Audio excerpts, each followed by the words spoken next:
তুমি মদ খাও তবু নামাজে আসো, তুমি জেনা করো তবু নামাজে আসো, তবু নামাজে আসো, তবু নামাজে আসো।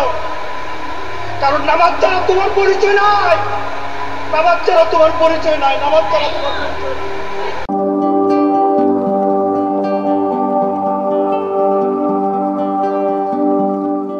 বন্ধুরা, আপনারা তো দেখছেন যে মোল্লা আবেগের সাথে মানে কি একটা আবেগ নিয়ে কথা বলল। কি কথা? মদ খাও, নামাজ পড়তে আসো, নামাজ ছিল না। জিনা করো, বেবিচারি করো, নামাজ ছিল না, নামাজ পড়তে আসো। সুদ খাও, ঘুষ খাও, নামাজ পড়তে আসো, নামাজ ছিল না। খুব আশ্চর্যের কথা। নামাজকে এত প্রাধান্য আপনারা দিলেন কি করে? কোরআনের তো কোথাও নাই যে এই নামাজ না পড়লে তোমাকে জাহান্নামে দেওয়া হবে। কোরআনে তো কোথাও নাই এই নামাজের বিনিময়ে তোমাকে জান্নাত দেওয়া হবে। কোরআনের কোথাও নাই মদ খাও, নামাজ পড়তে আসো। কোরআনের কোথাও নাও জিনা করো, নামাজ পড়তে আসো। নামাজের এত গুরুত্ব কেন? কেন গুরুত্ব জানেন? এই নামাজের গুরুত্ব হলো এই নামাজ যারা করে ওরা ধর্ম ব্যবসায়ী, এজিদের জাত, ওরা ওহাবির জাত, ওরা ইবনে তাইমিয়ার জাত। ওরা এই সমাজটাকে বিক্রি করে খাচ্ছে, এই সমাজে ধর্ম ব্যবসা করে খাচ্ছে। ওদের কাজই হলো ধর্ম ব্যবসা করা। আর আজকে দেখবেন এই ধর্ম ব্যবসায়ীদের কথা শতকরা 80% লোক শোনে না। কেন শোনে না জানেন? এই যে দেখলেন 1 বছর আগে মামুনুল হক পয়লা বৈশাখ নিয়ে কি জ্বালাময়ী কথা বলল। পয়লা বৈশাখ পশ্চিমাদের কালচার, পয়লা বৈশাখ হিন্দুদের কালচার, হিন্দুবাদীদের কালচার। এই পয়লা বৈশাখ ঢুকায়ে এই সমাজটাকে অধপতনে নিতে দেবো না, প্রয়োজনে জিহাদ করে মরে যাবো। আর একজন কইল তোরা জামা বানা পাঞ্জাবি বানাবি, তোরা জাহান্নামী, তোরা কাফের। আবার তারাই এবছর পয়লা বৈশাখ আনন্দের সাথে উল্লাসের সাথে আদায় করল। তাহলে এই সমাজ বুঝে ফেলছে, জেনে গেছে যে যারা নামাজ করে, যারা নামাজ করে, নামাজের গুরুত্ব দেয়, যারা মসজিদ বানায়, মাদ্রাসা বানায়, এরা সব ধর্ম ব্যবসায়ী। এরা একটাও আল্লাহ প্রদত্ত বিধানের প্রচার করে না। এরা কোরআন প্রচার করে না, এরা নবীর আদর্শকে প্রচার করে না। এরা জঙ্গি, এরা জঙ্গলি, এরা হিংস্র। দেখবেন এরা হিংস্র। এরা কিছু হলে লাঠি নিয়ে পড়ে। একই তাবলিগ 2 ভাগে বিভক্ত হয়ে আজকে এক গ্রুপ আর এক গ্রুপে বাড়ই মারে। আজকে দেখেন এই মার্চ ফর গাজা সব ওহাবি এক দলে, সব ওহাবি এক হয়েছে, হয়ে কি করছে? এই মিজানুর রহমান আজহারির চোখে দেখছেন রেবন চশমা। এই রেবন সানগ্লাসটা কার? রেবন সানগ্লাস সম্পূর্ণ ইসরায়েল থেকে আমদানি হয়, ইসরায়েলের পণ্য। তার হাতে রেডোগড়ি দেখছেন সবাই, রেডোগড়ি। এই রেডোগড়ি কার? এই রেডোগড়ি ওই ইসরায়েলের। তাহলে শায়েখ আহমদুল্লাহ তার চোখে চশমা, এটাও রেবন, দেখছেন? এটা ইসরায়েলের তৈরি। হাতে যেটা ঘড়ি, দামি ঘড়ি, এই ঘড়িটাও ইসরায়েলের তৈরি।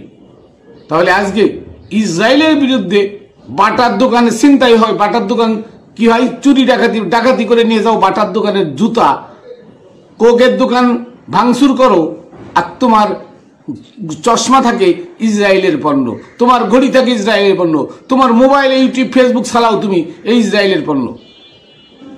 তাহলে আজকে তোমরাই তো ইসরায়েলের পণ্য ত্যাগ করতে পারো না, এই জনগণ ত্যাগ করবে কি করে? আর আজকে তোমরা বলো মদ খাও, নামাজ পড়তে আসো, নামাজ ছিল না। সুদ খাও, নামাজ পড়তে আসো, নামাজ ছিল না। কারণ হলো এ নামাজ ওমরের শরিয়ত। এই নামাজ বানাইছে ওমর। এই নামাজ নবী রেখে যায় নাই, কোন নবীরা এই নামাজ পড়ে নাই। নবীদের নামাজ ছিল সিজদা, রুকু সিজদা ছাড়া, রুকু সিজদা ছাড়া নির্জনে নিবৃতে বসে ধ্যান সাধনা করা ছিল নবীর নামাজ। যে নামাজের কথা সূরা আরাফের 205 নম্বর আয়াতে উল্লেখ করা হয়েছে, উস্কুর রব্বাকা বিনাফসিকা তাদাররুআ ওয়া খিফা। তুমি তোমার রবকে স্মরণ করো মনে মনে, কেঁদে কেঁদে, আল্লাহর ভয়ে। একদম ডাইরেক্ট এখানে বলা হয়েছে সেই সালাতের কথা। আজকে সেই সালাত না করে আজকে যে মসজিদ বানাইতে নিষেধ করা হয়েছে, মসজিদ বানায়, যে মাদ্রাসা বানাইতে নিষেধ করা হয়েছে, সে মাদ্রাসা বানায়, সেখানে সালাতের কি হচ্ছে? নামাজের 5 ওয়াক্ত নামাজের শিক্ষা দেওয়া হচ্ছে। এটা ধর্ম ব্যবসায়ীদের কাজ। নামাজ পড়ে একটা লোক বিনয় হচ্ছে আমাদের দেখান। নামাজ পড়ে একটা লোক শান্ত হচ্ছে আমারে দেখান, একটা নামাজি হিংস্র নাই আমাকে দেখান। এই সমাজে যত 5 ওয়াক্ত নামাজি আছে কপালে দাগ বানায় ফেলেছে, সব হিংস্র সিংহের মতো। অথচ সূরা আনকাবুতের 45 নম্বর আয়াতে বলা হয়েছে ইন্নাস সালাতা তানহা আনিল ফাহশাই ওয়াল মুনকার। সালাত মানুষকে অশ্লীল কাজ এবং খারাপ কাজ থেকে বিরত রাখে। আর আজকে সেই সালাত পড়ে সুদ খায়, সালাত পড়ে মদ খায়, সালাত পড়ে জিনা করে, সালাত পড়ে ব্যভিচার করে, সালাত পড়ে ছগলখুরি করে। তাহলে কি সালাত হয়েছে? হয় নাই। কেন? যে সালাতের কথা কোরআনে বলা হয়েছে ওই সালাত তারা করে না। যে সালাতের কথা কোরআনে বলা হয়েছে, যে সালাত আমার নবী রেখে গেছে, সেই সালাত তারা করে না। তারা করে ওমরের বানানো সালাত, তারা করে এজিদের বানানো সালাত। একই কারবালার ময়দানে আমার ইমাম হুসাইনের শিবিরে ধ্যান সাধনা হয়েছে, আর এজিদের শিবিরে আজান দিয়ে ওমরের সালাত কায়েম করা হয়েছে। এবং তারা জুমার খুতবায় ইমাম হাসান হুসাইনকে সাইয়্যিদা শাবাবি আহলিল জান্নাহ বলে, জান্নাতের যুবকদের সর্দার বলে নামাজ পড়েছে। আবার তারাই নারায়ে তাকবীর আল্লাহু আকবার বলে ইমাম হুসাইনের কল্লা কেটেছে। তারা ইমাম হুসাইনের সাথে 72 জন লোককে গলা কেটে হত্যা করেছে। আবার তারা গলা কেটে হত্যা করে আসরের আজান দিয়ে তারা আসরের নামাজ পড়েছে। কার লাগে? জান্নাতের লাগে। অথচ জুমার খুতবায় তারা ওই দিন শুক্রবার ছিল, জুমার খুতবায় তারা ইমাম হাসান ও হুসাইনকে জান্নাতের সর্দার বলে স্বীকার করেছে। তাহলে কোন সালাত? এরা এজিদের সালাত, এটা ওমরের সালাত, মুয়াবিয়ার সালাত, ইবনে উসমানের সালাত। এই সালাত নবীর সালাত না, এই সালাত কোন আহলে বায়তের সালাত না, এই সালাত সুফিবাদের সালাত না। আজকে এদেশে ইসলাম এনেছে সুফিবাদের ইসলাম এনেছে। তারা মসজিদ বানায় নাই, তারা মাদ্রাসা বানায় নাই, তারা 5 ওয়াক্ত নামাজ পড়তে বলে নাই। অথচ তারা তাদের মুজিজা দেখায়, তাদের আধ্যাত্মবাদ দেখায়, মানুষকে অন্য ধর্ম থেকে ইসলাম ধর্মে রূপান্তরিত করেছে, অথবা আত্মসমর্পণ করে তাদেরকে সৎ পথে এনেছে। আর আজকে তোমরা পাঞ্জাবি পাগড়ি টুপি মাথায় দিয়েছো, যাদের ওসিলাই তাদের মাজার ভাঙ্গো, তাদেরকে ভণ্ড বলো, তাদেরকে কাফের বলে ফতোয়া দাও। পাইছো কোথায়? কোথায় পেলে এটা? কোরআনে দেখায় দাও। যে সালাত না পড়লে তাকে জাহান্নামে দেওয়া হবে। আমি 5 ওয়াক্ত না 10 ওয়াক্ত পড়বো, চ্যালেঞ্জ করলাম। কোরআনের একটা আয়াত দেখাইতে পারলে, যদি তোমরা কোরআনের একটা আয়াত দেখাইতে পারো যে সালাত কাজা করলে তাকে জাহান্নামে দেওয়া হবে, এই সালাত পড়লে তাকে জান্নাত দেওয়া হবে, এইরকম 2টি আয়াত তোমরা দেখাই দাও। এই সালাতের যে এত গুরুত্ব তোমরা দিলে, সালাতের গুরুত্ব তোমরা কোথায় পেলে? কোথায় পেলে সালাতের গুরুত্ব? ওই জাল হাদিস, ও হাদিস বানাইছে মুয়াবিয়া, ওই হাদিস লিপিবদ্ধ করেছে হাম্মাম বিন মুনাব্বি, প্রথম বড় বই আকারে বানায়। সেই বইটা নিয়ে মুয়াবিয়ার মৃত্যুর পরে সেই বইটা নিয়ে জার্মানের জাদুঘরে রাখে। আর এই 6 ইমাম সেই জার্মানের জাদুঘর থেকে ওইখান থেকে সংগ্রহ করে আজকে তারা বানাইছে সিয়া সিত্তা। হ্যাঁ, যে আবু হুরায়রা নবীর জীবদ্দশায়, নবী বেঁচে আছেন, সেই আবু হুরায়রা নবীর নামে মিথ্যা হাদিস বানাইলো। কি? যে কলা রাসূলুল্লাহ সাল্লাল্লাহু আলাইহি ওয়াসাল্লাম মান কলা লা ইলাহা ইল্লাল্লাহ ফাদাখালাল জান্নাহ, এই হাদিসটি আবু হুরায়রা বানাইলেন নবী বেঁচে থাকতে। আর সেই হাদিসের জন্য আবু হুরায়রা ওমরের হাতে মাইর খেল। অথচ আজকে সেই হাদিস বুখারী শরীফে সহিহ হয়ে গেছে। তাবলিগ জামাত আলারা বলে লা ইলাহা ইল্লাল্লাহ কলা রাসূলুল্লাহ সাল্লাল্লাহু আলাইহি ওয়াসাল্লাম মান কলা লা ইলাহা ইল্লাল্লাহ ফাদাখালাল জান্নাহ। রাসূল সাল্লাল্লাহু আলাইহি ওয়াসাল্লাম বলেছেন যে একবার লা ইলাহা ইল্লাল্লাহ বলবে সে জান্নাতে চলে যাবে। আজকে দেখেন তাবলিগ আলারা প্রতি মসজিদে মসজিদে এই হাদিসটি বর্ণনা করে। আজকে মোল্লারা, এই মোল্লা মুন্সিরা, এই হাজি গাজি, হ্যাঁ, এই যে ডক্টরেট নিয়ে আসছে ডিগ্রিধারী আজহারি গাজাখুরি, তারাই আজকে এই হাদিসটা বলে। অথচ এই হাদিসটাই নবীর জীবদ্দশায় আবু হুরায়রা বানাই বলেছিল মিথ্যা। সেই হাদিসের জন্য এরা ওমরের কাছে থাপ্পড় খেয়েছে। ইতিহাস খুঁজে দেখেন। আজকে কথায় কথায় আপনারা নামাজ 5 ওয়াক্ত নামাজ না পড়লে জাহান্নাম, আর কপালে দাগ হয়ে গেছে। অথচ সূরা আর রহমানের 41 নম্বর আয়াতে বলছেন কি, ইউরাফুল মুজরিমুনা বিসিমাহুম, আল্লাহ অপরাধীদেরকে ধরবে তার কপালের চিহ্ন দেখে। তো কপালের কি চিহ্ন? আমার কপালে তো কোনো চিহ্ন নাই। আবার ওদের এখানে একটা, এখানে একটা, মানে এখানে একটা, এখানে একটা, আর এখানে একটা, 3টা দাগ পড়ছে। তার মানে কি চিহ্ন না?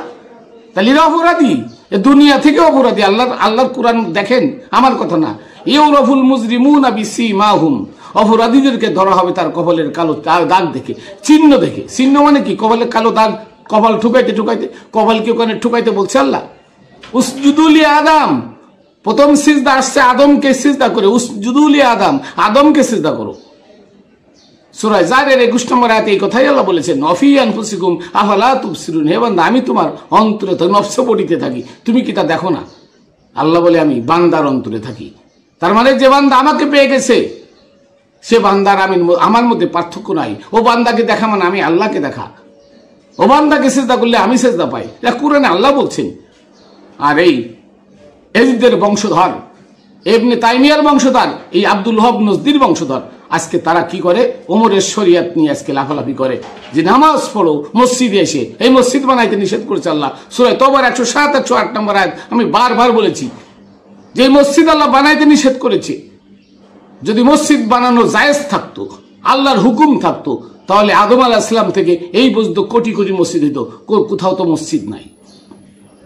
আমার নবী পর্যন্ত কোনো মসজিদ নাই, আমার নবীও মসজিদ বানায় নাই। অথচ নবী রহমতের 4 বছর পরে ওমর সর্বপ্রথম মসজিদে নববী তৈরি করে এখান থেকে অর্ডার দেয়। ওমর ক্ষমতায় তখন অর্ডার দেয়, এইবার মসজিদ বানানো শুরু হইল। ওমর থেকে মুয়াবিয়া পর্যন্ত 41 হিজরি পর্যন্ত 70,000 মসজিদ হয়ে গেল মক্কা মদিনায়। 70,000 মসজিদ হয়ে গেল মক্কা মদিনায়, পুরো আরব কান্ট্রিতে। অথচ এই মসজিদ বানাইতে আল্লাহ নিষেধ করেছেন। কেন? ও মসজিদে আল্লাহ থাকে না, আল্লাহ থাকে জিন্দা কাবায়। এই জিন্দা কাবা আল্লাহর ওলিরা, সুফিরা। আজকে সে সুফিবাদকে লাথি মেরে তারা আজকে এজিদিবাদ কায়েম করছে। দেখেন তো এই মোল্লাদের কথায় কয়টা লোক মসজিদে যায়, কয়টা লোক নামাজ পড়ে? একটা মহল্লায় অন্তত 1000 লোক আছে। 1000 লোকের মধ্যে নামাজ পড়ে সর্বোচ্চ 60 জন, 50 থেকে 60 জন। বাকি লোক নামাজ পড়ে না কেন? কারণ তারা এই মোল্লাদেরকে বিশ্বাস করে না, এই মোল্লাদেরকে তারা ভালোবাসে না। কারণ এরা সকালে এক কথা কয়, বিকালে আর এক কথা কয়। এরা মোড়ে মোড়ে ফতোয়া দেয় এবং ফতোয়া ঘন্টায় ঘন্টায় পরিবর্তন হয়। কারণ এরা ধর্ম ব্যবসার মধ্যে এমনভাবে মগ্ন হয়ে গেছে, এরা মিথ্যা বললো সেটা জায়েজ, এরা সত্য বললেও জায়েজ, এরা কুফরি করলো সেটা ওদের কাছে জায়েজ, এরা জিনা ব্যভিচারী গুনাহ করলে এটাও জায়েজ। আর দেখবেন এই মোল্লারা এত খারাপ কাজ করে, তবু মোল্লাদের পক্ষেই লোক বেশি। কারণ কি? কারণ হলো আমাদের জন্মলগ্ন থেকে আমাদের ভিতরে এমন ভাবে ঢুকিয়ে দেওয়া হয়েছে এই নামাজ রোজা হজ যাকাত, এই ওমরের শরিয়াত এমন ভাবে ঢুকানো হয়েছে আমাদের রন্ধ্রে রন্ধ্রে ঢুকে গেছে। এই রন্ধ্রে রন্ধ্রে ঢুকে যাওয়ার পরে এখন আমাদের সত্য জিনিসটা সামনে আনলে সেটা আমরা থু করে ফেলে দিই, সেটা আমরা ধাক্কা দিয়ে ফেলে দিই, সেটা আমরা দূর দূর করে তাড়াই দিই। কারণ ওই সত্যটা গ্রহণ করা আমাদের জন্য অনেক কঠিন কষ্টকর হয়ে গেছে। আজকে মোল্লারা যার জন্য কয় নামাজ পড়তে আসো। কেন নামাজ পড়তে আসো? নামাজ পড়তে আসলে মুসাল্লি বাড়বে, মুসাল্লি বাড়লে আমার ব্যবসা ভালো হবে, ধর্ম ব্যবসা ভালো হবে। এই জন্য তারা খালি নামাজ নামাজ নামাজের দিকে ডাকে। যার হিসাব সে দিবে। আপনি বলেন যে কোরআন মানো, কোরআন পড়ো, কোরআনের দিক নির্দেশনাগুলো তুমি স্মরণ করো। যদি কোরআন মানো, তুমি কোরআনের দিক নির্দেশনাগুলি তুমি মানো, তাহলে তুমি আল্লাহর ওলিদেরকে খুঁজে পাবে এবং পাবে তুমি যে আল্লাহর ওলিদের এই রাস্তা ছাড়া তোমার বেঁচে থাকার কোনো পথ নাই, তোমার মুক্তির কোনো পথকে। কোরআনকে সবের কিতাব বানায়, কোরআন যেন কেউ না ধরে এর জন্য কোরআন কাপড়ে মুড়ে রেখে দেয়। আর এজমা কিয়াস ফেকা উসুল জাল হাদিসের পিছনে পড়ে রয়। এইটাই হচ্ছে সমাজ। আসলে এই সমাজ থেকে বের হতে হলে আমাদের এই মোল্লাতন্ত্র ত্যাগ করতে হবে, এই মসজিদ ত্যাগ করুন, এই যে ওমরের শরিয়াত 5 ওয়াক্ত নামাজ রোজা হজ যাকাত এইটা ত্যাগ করুন। করে সুফিদের ইসলাম, সুফিরা যে ইসলাম এনেছে সেই ইসলাম একমাত্র কোরআনের মধ্যে আছে। কোরআনকে আঁকড়ে ধরুন, কোরআনকে পড়ুন, কোরআন বুঝুন, তাহলে দেখবেন আপনি সকল সত্য জিনিস আপনার কাছে চলে আসবে, সকল সত্যটা আপনার কাছে চলে আসবে। মোল্লা যেটা বলতেছে, মোল্লাতন্ত্র যেটা বলতেছে সম্পূর্ণ মিথ্যা। কোরআনের এমন কোথাও একটা আয়াত নাই যে এই নামাজ না পড়লে তোমাকে সাজা দেওয়া হবে, জাহান্নামে পাঠানো হবে। কোন জায়গায় এমন একটা আয়াত দেখাইতে পারবেন না। আর কোরআনে এটাও দেখাইতে পারবেন না যে নামাজ পড়লে তার প্রতিদান দেওয়া হবে, এই 5 ওয়াক্ত নামাজ পড়লে তার প্রতিদান দেওয়া হবে। এবং কোরআনের কোথাও এটাও নাই যে 5 ওয়াক্ত নামাজ এইভাবে পড়তে হবে। আজকে নামাজ আল্লাহর ফরজ, তাহলে নামাজ কোরআনে নাই, নামাজ হাদিসে এজমা কিয়াসের মধ্যে আছে। 5 ওয়াক্ত নামাজ কোরআনে নাই, তা আল্লাহর হুকুম কোরআনে থাকবে না, এজমা কিয়াস ফিকহ উসুলের মধ্যে গেল কি করে? এটা বড় আশ্চর্যের ব্যাপার না? এজমা কিয়াস ফিকহ উসুলের মধ্যে হাদিসের মধ্যে নামাজ গেল কি করে? নামাজ তো কোরআনে থাকবে, আল্লাহর হুকুম কোরআনে থাকবে, নবীর হুকুমের সাথে তো আল্লাহর হুকুমের কোনো মিল নাই। আপনারা তো সেটা বানাইছেন, নবীকে আলাদা, কোরআনকে আলাদা, আল্লাহকে আলাদা করে ফেলছেন। আল্লাহর বাণী কোরআন আর নবীর বাণী হাদিস। তা আল্লাহর বাণী কোরআন হলে আল্লাহর হুকুম যা যা আছে সব কোরআনে থাকবে, আর নবীর বাণী হাদিস হলে নবীর যা যা কোরআনে হাদিসে থাকবে। তা হাদিস কেন নবীর সাথে কোরআনের মধ্যে আইনে তুলনা করেন? হাদিস হলো সুন্নাত, কোরআন হলো ফরজ। তাহলে 1000 সাথে 1 কোটি হাদিস কি একটা ফরজের সমতুল্য? তাহলে কোরআন হলো আল্লাহর হুকুম, কোরআনের মধ্যে সালাত যদি ফরজ হবে তাহলে কোরআনের মধ্যে থাকবে সালাত ফরজ, আদায় না করলে তাকে জাহান্নামে দেওয়া হবে, তার সাজা জাহান্নাম। কিন্তু তা নাই, সেটা হাদিসের মধ্যে কি নামাজ না পড়লে জাহান্নামী। হায় হায়, কত বড় কথা! নামাজ না পড়লে জাহান্নামী, হুকুম হলো আল্লাহর, আর জাহান্নামের কথা কয় নবী।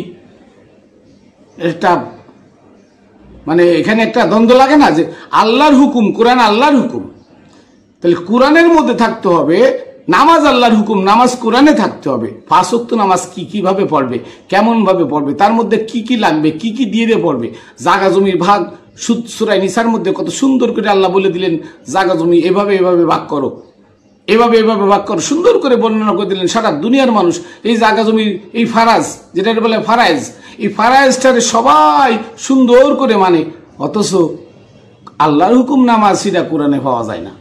হ্যাঁ, আকিমুস সালাত কইছে আল্লাহ, আকিমুস সালাত ওয়াতুজ যাকাত। আকিম মানে চিরস্থায়ী কায়েম করো, সর্বক্ষণ কায়েম করো, সর্বদা কায়েম করো। কি? সালাত, ওয়াতুজ যাকাত, যাকাত দিয়ে। মানে তুমি যদি সালাত কায়েম করতে চাও, তার মানে তুমি যদি মোমেন হতে চাও, তাহলে তুমি দুনিয়া ত্যাগ করো। আর এখানে মোল্লারা বানাইছে যে আকিমুস সালাত 82 জায়গায় বলছে আল্লাহ নামাজের কথা বলছে। আরে বেটা, এই নামাজের কথা বলছে। ওয়াতুজ যাকাত, যাকাত মানে কি বোঝো? জাকাত মানে 40 টাকায় 1 টাকা দান করার নাম জাকাত না। জাকাত মানে মোহ ত্যাগ। জাকাতের অর্থ মোহ ত্যাগ। মোহ মানে দুনিয়ার ধন সম্পদ, মায়া মমতা যা কিছু, এটা যে ত্যাগ করতে পেরেছে ওই ব্যক্তি মোমেন হয়েছে, ওই ব্যক্তি সালাত কায়েম হয়েছে সার্বক্ষণিক, তার অন্তরে আল্লাহর জিকির, ওই ব্যক্তি হচ্ছে সালাতি, ওই ব্যক্তি নামাজি। আর তুমি আজান দিয়ে যায় মোল্লার পিছনে, কামলার পিছনে আল্লাহ খুঁজো, কামলার পিছনে আল্লাহ থাকে না, মসজিদে আল্লাহ থাকে না, এটা কোরআনেই বলছে। আর আজকে বলে মদ খাও নামাজ পড়তে আসো, জিনা করো নামাজ পড়তে আসো। সি নওজুবিল্লাহ। আমরা আজকে কোথায় ধর্ম ব্যবসায়ীদের কবলে পড়ে গেছি। এই ধর্ম ব্যবসায়ীদের কবল থেকে আমাদের বের হতে হবে। যতক্ষণ পর্যন্ত ধর্ম ব্যবসায়ীর কবল থেকে আমরা বের হতে না পারবো, ততক্ষণ পর্যন্ত আমরা সঠিক সুন্দর পথ পাবো না। আমাদের নিজেদেরকে বের করতে হবে এই ধর্ম ব্যবসায়ী থেকে। এই ধর্ম ব্যবসায়ীদের কবলে, এটা হলো এজদের পথ, এটা তাগুদের পথ, ইবনে তাইমিয়ার পথ, এটা আব্দুল্লাহ ইবনে নজদির পথ, এটা খ্রিস্টান ইহুদি নাসারাদের বানানো তাগুদের পথ। এই পথ থেকে আমাদের বের হতে হবে। লাথি মারেন মোল্লাদের ধর্মের কথা, এজিদিবাদের কথা লাথি মারেন, সুফিবাদের রাস্তায় আপনি নেমে যান। শান্তি কাকে বলে, অফুরন্ত শান্তি কাকে বলে, সুফিবাদে আসেন, পাইবেন, দেখতে পাবেন নিজের চোখে ইসলাম কাকে বলে, ইসলাম মানে কি, এটা দেখতে পাবেন। দেখছেন আজও কোন সুফিবাদীর লোক হিংস্র মোল্লাদের মতো লাফাই পড়ে, লাঠি লুটে নিয়ে মানুষ বড়ই মারে? সুফিবাদ এটা নাই। কেন? সুফিবাদের শিক্ষা হলো বিনয়ী হওয়া, সুফিবাদের শিক্ষা হলো বিনম্র হওয়া, সুফিবাদের শিক্ষা হলো মাটির মতো হয়ে যাওয়া। যার যা ইচ্ছা খুশে খুশে গাছ লাগাবে, মাটি নড়ে না। সুফিবাদের শিক্ষা হলো এটা। আর এই এজিদি মোল্লাদের শিক্ষা হলো যে মোড়ে মোড়ে ফতোয়া দাও, তোমার ফতোয়া জায়েজ, যেহেতু দাড়ি টুপি জুব্বা থাকলে তার ফতোয়া জায়েজ।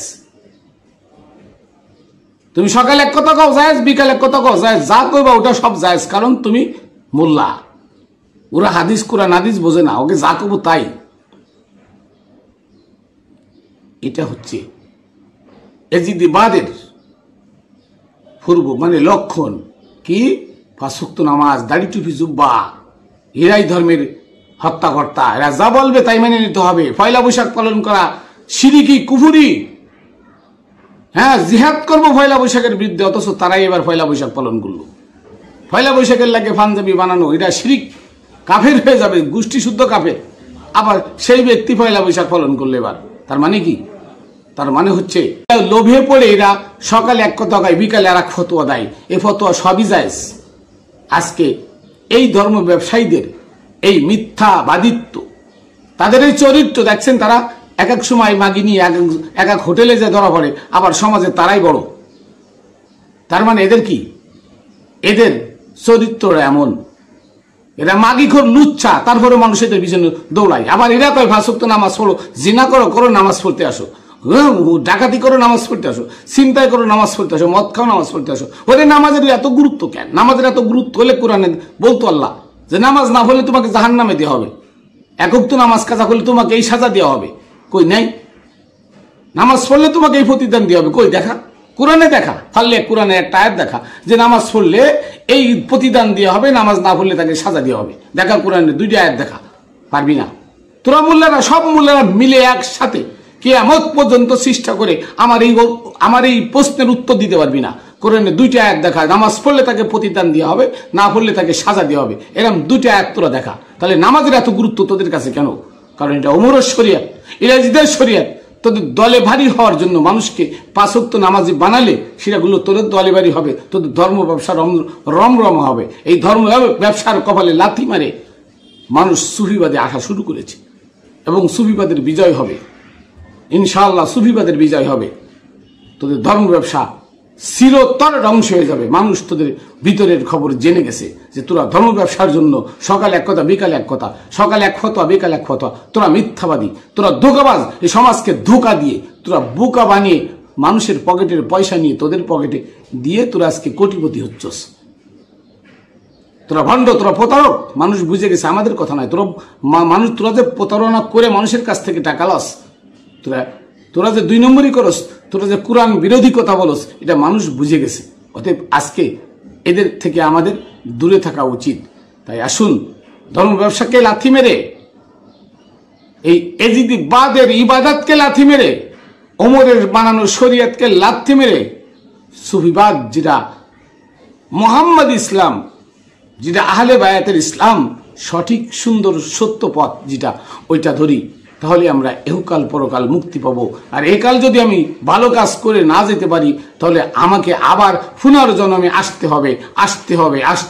63টা আয়াতে পুনর্জন্মের কথা বলা আছে। যারা বিশ্বাস করে না তারা কাফের। আমি পুনর্জন্ম নিয়ে আবার একটা বক্তব্য দিব, কতগুলো আয়াত আছে আমি আপনাদের খালি দেখাবো যে মানুষ যদি এখান থেকে মুক্তি না পায়, তাকে আবার মাতৃগর্ভে আসতে হবে, আবার পুনর্জন্মে আসতে হবে। এটা আল্লাহর কথা। 63টা আয়াত আছে পুনর্জন্ম নিয়ে। যারা বিশ্বাস করে না তারা কাফের। কোনো মানুষ জাহান্নামে যাবে না, তবে তাকে শুধরে আল্লাহ নিবেন। 84টা জনি ভেদ করে তারপরে সে শুধরে যাবে। তার মানে 84 বার জন্ম হবে একটা মানুষের, যদি সে এখান থেকে শুধরে যাইতে না পারে। আর তাও কি, মানুষ হয়ে যদি, কিছু মানুষ হয়ে যদি মারা যায়, তাই মানুষের কাতারে আসবে। নাহলে পশু পাখু, গরু ছাগল, তুমি গরু জবাই করতেছো না, তুমিও গরু হয়ে আসবে, তোমাকে ঠিক আর এক মানুষের ওইরকম ভাবে জবাই করবে। এটা তোমার সাজা, এটার নাম জাহান্নাম। তুমি ভেড়া জবাই করে আল্লাহরে রাজি করতেছো না, কুরবানি, তোমাকে আল্লাহ ভেড়া বানাই বাড়াবে, তোমাকে তখন জবাই করবে অন্য মানুষে। এটা তোমার প্রতিদান। যেমন কর্ম তেমন ফল আল্লাহ দিবে, শুধু মরে দেখো। আর মোল্লারা বলে না মরার পরে জান্নাত জাহান্নাম, মরার পরে না, মরার আগে। এর দুনিয়া এটা হাসরের ময়দান, এইখানে বিচার হচ্ছে। এখানে একজন হত্যাকারী, তার কি হচ্ছে? ফাঁসি হচ্ছে। ফাঁসির লোক আবার আল্লাহ কি বলবে? এই বেটা তুই অমুক রে মারছস, আল্লাহ কি আবার ফাঁসি দিবে তারে? না, এখানেই, এইটা হাসরের ময়দান, এখানেই হাসর। আর কিয়ামত হলো তার মৃত্যুকালীন সময়কে কিয়ামত বলে। কিয়ামত শব্দের অর্থ কি? মৃত্যুকালীন সময়, মানে কিয়ামত শব্দের অর্থ মৃত্যুকালীন সময়, মানে মানুষের মৃত্যুকালীন সময়কে কিয়ামত বলে আর কি। কিয়ামত শব্দের অর্থ মৃত্যুকালীন সময়। তো মৃত্যুকালীন সময় এই জিনিসটা মানুষ বোঝে না। মানুষ বোঝে সব মানুষ মরে কবরে থাকবে, কবরের থেকে আবার আল্লাহ জিন্দা উঠাবে, হাসরের ময়দানে নেবে। হাসরের ময়দান কোথায় হবে? আকাশে না, হাসর এই ময়দান, এই দুনিয়ার জিন্দেগির নাম হাসর। আর মানুষের মৃত্যুকালীন সময়টা ওইটা হলো কিয়ামত। কাজেই আমরা আজকে আমাদের শুধরে যেতে হবে। আর শুধরানোর পথ হলো সুফিবাদ, যে সুফিবাদের মধ্যে মোহাম্মদ ইসলাম আছে, যে সুফিবাদের মধ্যে পাক পাঞ্জাতনের কথা আছে, যে সুফিবাদের মধ্যে মাওলা আলী, মা ফাতেমা, হাসান হুসাইনের প্রেম আছে। ওখানে গেলে মানুষ বিনয় হয়, ওখানে গেলে মানুষ সত্য সুন্দর পথ পায়, ওখানে গেলে মানুষ সঠিক পথের দিশা পায়, ওখানে গেলে মানুষ মুক্তির রাস্তা পায়, ওখানে গেলে মানুষ তার পিছনের গুণাগাতা সব মুছে ফেলতে পারে। আজকে সেখানে যাইতে দেওয়া হয় না আমাদের, শুধু নামাজ নামাজ, মসজিদ মসজিদ, মসজিদ বানানো কোরআনের নিষেধ, এই 5 ওয়াক্ত নামাজ কোরআনে নাই। এগুলোর ত্যাগ করুন, সত্য সুন্দর পথে আসুন, আল্লাহ আল্লাহ রসুলকে পাইবেন। তো আমি পাক পাঞ্জাতনের পাক দরবারে আমার মুর্শিদ মানিক চাঁদ শাহ রহমতুল্লাহ মাদ্দাজিল্লাহুল আলিয়া তার পাক কদমে, পাক চরণে ভক্তি শ্রদ্ধা রেখে সকল ভাই ও বোনদের তরিকার এবং সকল সার্বজনীন সকল ভাই বোনদের কাছে আমার সালাম এবং কদমবুসি। খাতুনে জান্নাত টিভি ইউটিউব চ্যানেল, ফেসবুক পেজের আম্বুলের পক্ষ থেকে আবারও শুভেচ্ছা অভিনন্দন এখানে শেষ করছি। ভুল ত্রুটি মার্জনীয়। আবার দেখা হবে অন্য ভিডিওতে। জয় গুরু।